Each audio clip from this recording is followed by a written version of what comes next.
पंजाबी पाकिस्तान में सबसे ज़्यादा बोले जाने वाली ज़ुबान, राइट? रॉन्ग। पाकिस्तान आज़ाद होने के 3 साल बाद 1951 में सेंसस किए गए, जिसमें ये देखने को मिला कि इस कंट्री की टोटल पॉपुलेशन में आधे से ज़्यादा लोग तो पंजाबी बोलने वाले लोग रहते हैं, करीब 57.08%। बहुत सारे पाकिस्तानियों और इंडियंस पंजाबियों को ये लगता है कि पाकिस्तान वालों ने पंजाबी को बहुत संभाल कर रखा हुआ है और पंजाब में रहने वाला हर कोई पंजाबी ही बोलता है, लेकिन ये बात बिल्कुल गलत है। अब मैं ऐसा क्यों कह रहा हूँ? तो आप ये स्कूल नोटिस पढ़िए, जिसमें लिखा गया है कि बच्चे स्कूल में फॉल लैंग्वेज यूज़ नहीं कर सकते। अब आगे देखिए, fall language includes taunts, abuse Punjabi and the hate speech, यानी कि पंजाबी जुबान को एक गंदी और गलीज लैंग्वेज में इंक्लूड कर दिया। और ये स्कूल कोई सिंध बलोचिस्तान या खैबर पख्तूनख्वा का नहीं, बल्कि पंजाब प्रोविंस के एक बहुत बड़े शहर साहिवाल का प्राइवेट स्कूल है। यही नहीं, स्कूल के प्रिंसिपल की तरफ से स्टूडेंट के पेरेंट्स को भी कॉल जाती है कि अपने घर में पंजाबी नहीं बल्कि उर्दू बोला करें। तो दोस्तों, क्या यही वजह है कि जहां 1951 में पंजाबी बोलने वाले लोग 57% थे, लेकिन 2017 के सेंसस के मुताबिक ये नंबर 38% तक ड्रॉप हो चुका है? आखिर क्यों पंजाब में रहने वाले लोग अपनी ही ज़बान बोलना छोड़ रहे हैं? इन लोगों को किस बात का खौफ है? चलिए आज की वीडियो में यही सब कुछ जानते हैं। हमारे यहाँ वो एक ट्रेंड है कि पंजाबी जो है वो ज़रा गाँव देहात के लोग ट्रेंड बन चुका है कि अब पंजाबी को निगलेक्ट किया जा रहा है। हेजिटेट करते हैं कि उसमें वर्ड्स ऐसे चीप आ जाते हैं बीच में, तो वो थोड़ा लगता है ना, इनफॉर्मल सा लगता है। पंजाबी बहुत ज़्यादा स्कूल्स वगैरह में और हर जगह पे बहुत ज़्यादा अप्रिशिएटेड नहीं है आजकल के टाइम में। ਤੁਸੀਂ ਆਪਣੀ ਜ਼ਬਾਨ ਤੇ ਆਪਣੇ ਕਲਚਰ ਤੋਂ ਹੀ ਸ਼ਰਮਿੰਦਾ ਹੋ, ਤੁਸੀਂ ਕੀ करना?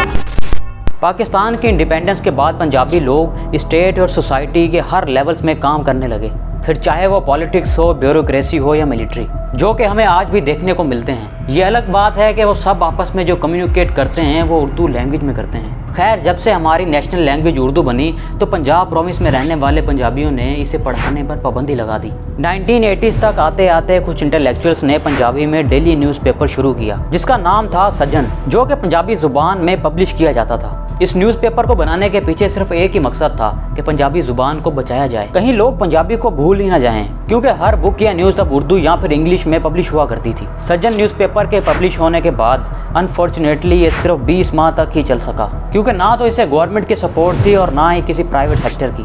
यही नहीं, 1990s तक पंजाब असेंबली में पंजाबी बोलने पर भी मुकम्मल पाबंदी लगा दी जाती है। कुछ लोगों ने इसके खिलाफ आवाज़ उठाई कि और कुछ नहीं, बच्चों को स्कूल में तो पंजाबी पढ़ाने दो, लेकिन गवर्नमेंट ने इनकी किसी बात को ना माना। जबकि दोस्तों, इसी पंजाब की धरती में ऐसे लोग भी पैदा हुए हैं जो कि ये सारे लोग उनको अच्छे से मानते हैं। फॉर एग्जाम्पल 13वीं सेंचुरी में बाबा फरीद, जिन्होंने पर्शियन स्क्रिप्ट में पंजाबी को लिखा, और फिर इसी ट्रेडिशन को आगे कई और सूफियों ने प्रमोट भी किया, जिनमें शाह हुसैन, बाहू शाह, बुल्ले शाह और वारिस शाह। फिर 19वीं सेंचुरी में मियाँ मोहम्मद बख्श और ख्वाजा गुलाम फरीद ने पंजाबी लिटरेचर को बहुत ज़्यादा प्रमोट किया। पंजाबी को सिर्फ मुसलमानों ने ही नहीं बल्कि सिखिज़म ने भी अडॉप्ट कर लिया। जब गुरु नानक साहिब ने अर्ली 16वीं सेंचुरी में सिखिज़म की बुनियाद रखी, उन्होंने भी कई पंजाबी में किताबें लिखी, लेकिन इंटरेस्टिंगली ये वो पंजाबी नहीं थी जिसे मुसलमान के पंजाबी लिखा करते थे। मेनली पंजाबी 4 किस्म के स्क्रिप्ट में लिखी जाती है: शाहमुखी, गुरमुखी, दीवानागरी और रोमन स्क्रिप्ट आजकल कॉमन है। शाहमुखी स्क्रिप्ट पंजाबी लिखने का सबसे पुराना स्क्रिप्ट माना जाता है। पाकिस्तान पंजाबी लोग शाहमुखी में ही स्क्रिप्ट लिखते हैं। कई लोगों का मानना है कि ये स्क्रिप्ट उर्दू के लिए बनाया गया था, हालांकि ये पर्शियो अरबिक स्क्रिप्ट है जो कि फ़ारसी और अरबिक से ली गई है। यही वो स्क्रिप्ट थी जो 13वीं सेंचुरी में बाबा फरीद ने अपनी पंजाबी शायरी लिखने के लिए यूज़ की थी। इस स्क्रिप्ट को ना सिर्फ सूफीज़ ने प्रमोट किया बल्कि कई सिख गुरुओं ने भी इसे अपने लिए यूज़ किया। यह स्क्रिप्ट राइट टू लेफ्ट लिखी जाती है, इसलिए इंडियन पंजाबी इसे बिल्कुल भी अंडरस्टैंड नहीं कर पाते। 16वीं सेंचुरी के दौरान गुरु नानक के बाद सिखों के आने वाले दूसरे गुरु अंगद ने पंजाबी और सिख को एक अलग पहचान देने के लिए एक स्क्रिप्ट डेवलप की, जिसे गुरमुखी कहा जाता है।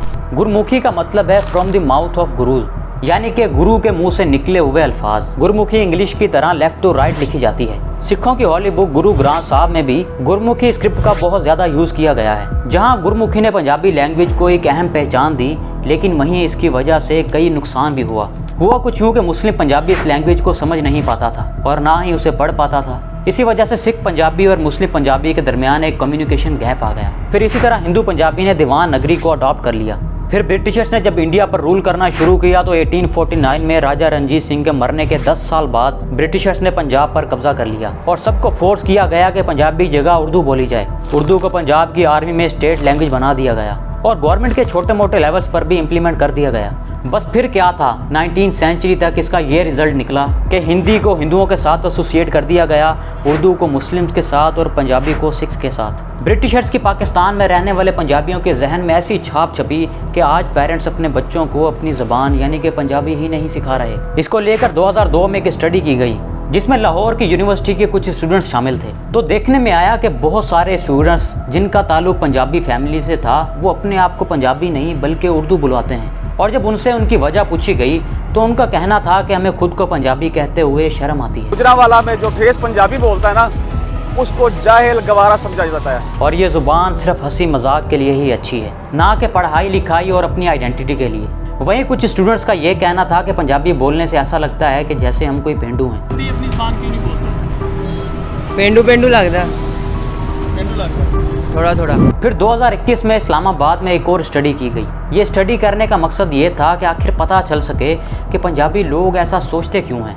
इस स्टडी के लिए 4 यूनिवर्सिटीज़ को चुना गया जिसमें 18 से 22 साल के मुख्तलिफ स्टूडेंट्स शामिल थे जो सब के सब पंजाबी फैमिली से बिलोंग करते थे। यहाँ स्टूडेंट्स के डिफरेंट आंसर आए। कुछ का कहना था कि वो लोग पंजाबी बोलते थे लेकिन जब दोस्तों ने मजाक उड़ाना शुरू किया तो हमने ये बोलना ही छोड़ दी। दोस्तों में पंजाबी जो गल कर जो नहीं, कदी कदी वजह की सारियां नूं आंदी नहीं है ते वो तो वो समझते ने कि बहुत मतलब ऑकवर्ड जी चीज़ है तो बड़ा मजाक बनाया जाता है। वहीं कुछ लोगों ने कहा कि हमें पंजाबी बोलते हुए शर्म महसूस होती है और कुछ का कहना था कि हमें पेरेंट्स की तरफ से सिर्फ उर्दू ही सिखाई गई। शुरू से आई थिंक ना पेरेंट्स ने इतना फोकस किया कि हमें पंजाबी सिखाएं, ना स्कूल में इतना फोकस रहा। कुछ ने कहा कि हमें स्कूल्स में नहीं पढ़ाई गई।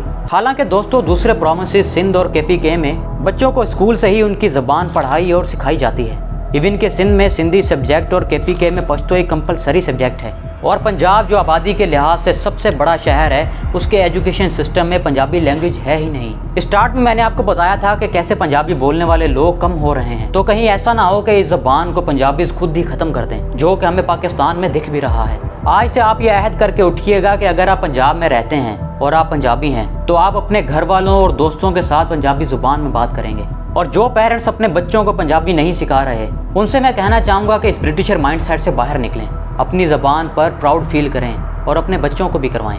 याद रखिएगा कोई भी ज़बान तब तक ख़त्म नहीं होती जब तक उसके बोलने वाले घर में लोग मौजूद हों। और यही कुछ पेरेंट्स अब घरों से पंजाबी लैंग्वेज को ख़त्म कर रहे हैं। इसे हमें रोकना होगा। दोस्तों ये मेरी छोटी सी कोशिश थी पंजाबी ज़ुबान के नाम। अगर आपको मेरा कंटेंट पसंद आया हो तो मुझे कमेंट्स में ज़रूर बताइएगा।